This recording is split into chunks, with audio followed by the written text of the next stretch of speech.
Mengapa hukum rokok ada yang bilang makruh, ada yang bilang haram? Mana yang benar? Menurut Anda kira-kira kan? Coba. Begini, saya pernah ceritakan itu hari. Ada seorang guru di Saudi, saya ingatkan kembali, berdialog sama seorang syekh. Syekhnya dibilangin sama guru ini. Guru sekolah ya, dia berpendidikan. Dia bilang, Syekh, kenapa Anda mengatakan rokok itu haram? Apa sebabnya? Kata syekhnya, sementara dalam Al-Quran tidak ada dalil menyebutkan rokok secara khusus. Kenapa harus dibilang haram? Kata syekhnya, kau makan apel? Dia bilang iya. Kau makan jeruk? Iya. Baik. Ada nggak disebut dalam Al-Quran apel sama jeruk? Dia bilang tidak ada. Baik, itu tidak ada, tapi boleh dimakan. Kenapa? Karena masuk dalam umumnya firman Allah, Allah menghalalkan semua yang baik-baik dan Allah mengharamkan yang khaba'ith, yang buruk, gitu kan? Jadi ulama mengeluarkan kaidah semua yang baik maka halal, semua yang buruk maka haram. Semua subhanallah yang haram itu pasti berefek tidak baik, gitu kan? Lalu dia bilang, tapi setahu saya tidak buruk karena saya merasa nyaman-nyaman saja, gitu kan? Saya merokok, saya percaya diri, saya nggak ada masalah. Ya orang mau mengatakan badan saya bau, baju saya bau, mulut saya bau, itu perkataan dia, tapi saya merasa nyaman-nyaman saja, nggak ada masalah, gitu kan? Berarti bisa saya katakan itu thayyibat, berarti baik ini buat saya. Dari mana tolok ukurnya ini baik atau buruk? Kata syekhnya, baik, kalau kamu mau lebih dalam lagi, sekarang saya tanya, kata syekh, kalau kamu pulang ke rumah habis ngajar, kamu temukan istri kamu lagi pegang rokok, anak kamu lagi pegang rokok, kamu biarin atau kamu larang? Kata gurunya ini, saya larang syekh. Kenapa kamu larang? Dia bilang karena itu tidak baik. Nah, ini masuk dalam jawaban kamu sendiri. Kalau baik kamu biarin mereka merokok, beliin kalau perlu, sama-sama rokok ngepul di situ, gitu. Tapi enggak ternyata, gitu kan? Jadi lebih baik ditinggalkan, gitu. Jadi jangan berdalih kalau salah dan tetap dilakukan, akuin kesalahan. Itu poin penting. Ini enggak, sudah salah membela, ini masalahnya. Enggak boleh jadi terus menerus. Kadang-kadang subhanallah ada orang juga supaya dia tetap dalam mempertahankan kesalahannya, mencari orang yang lebih buruk. Ada pernah orang bilang sama saya, Ustadz, saya baik Ustadz, kayak sholat saya masih jaga sholat maghrib, teman saya dan tidak sholat sama sekali.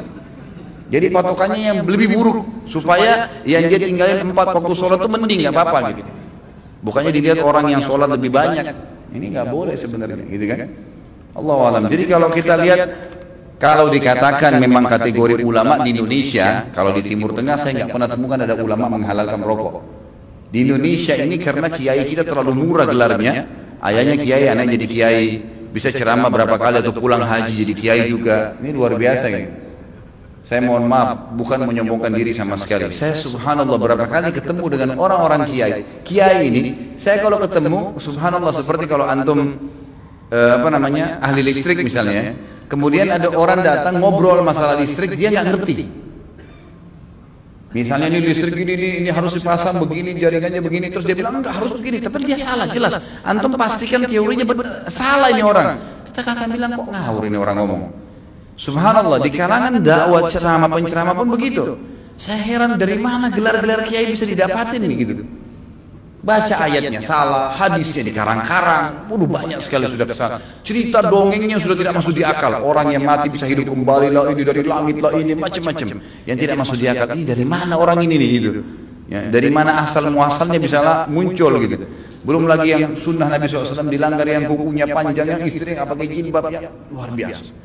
Makanya kata ulama, kalau kau mau melihat seorang alim, kau akan temukan kealiman itu pada diri dan keluarganya. Emang ada ciri di situ, istrinya, anaknya, memang ada ciri kealiman di situ. Ada ilmu, alim kan maksud dari ilmu ya. Ada pengetahuan agama pada diri mereka. Kalau enggak, gitu. Ada teman saya, subhanallah, bawa undangan pernikahan tamatan Mesir waktu itu di kota Makassar. Perkawinan saya nggak hadir, sempat hadir gitu. Kemudian dia datang setelah itu berkunjung ke rumah saya, gitu kan. Datang ada satu perempuan bersama dia rok pendek. Lalu kemudian ini tamatan Mesir dan LC gitu. Jadi akhirnya saya ngobrol-ngobrol sama dia, ahlan akhi, baik gini-gini. Saya tahu selama ini orangnya memang teman-teman ini semoga Allah berikan hidayah, malas sekali terjun di dakwah gitu. Jadi mereka pulang, mereka sibuk dengan bisnis, tapi dakwah dilupain. Akhirnya tidak terbentuklah pribadi untuk berdakwah, intinya begitu. Terus saya bilang, mana harim antum? Harim itu istri ya. Oh ini di sini. Dia dengan malu nunjuk ini di sebelah gitu. Istri antum ini Masya Allah. Semoga Allah kasih hidayah ya. Jadi bisa, kenapa nggak nikah dengan wanita yang berjilbab banyak, kesian ngantri, gitu kan? Ngapain harus ngambil orang yang tidak? Susah, jadi PR lagi ya. Tapi Allah alam, masing-masing orang punya cara ya. Jadi kalau kita temukan teman-teman kita yang bergelar kiai ini yang memakruhkan rokok karena dia masih merokok, gitu kan? Emang begitu? Ya, semoga Allah kasih.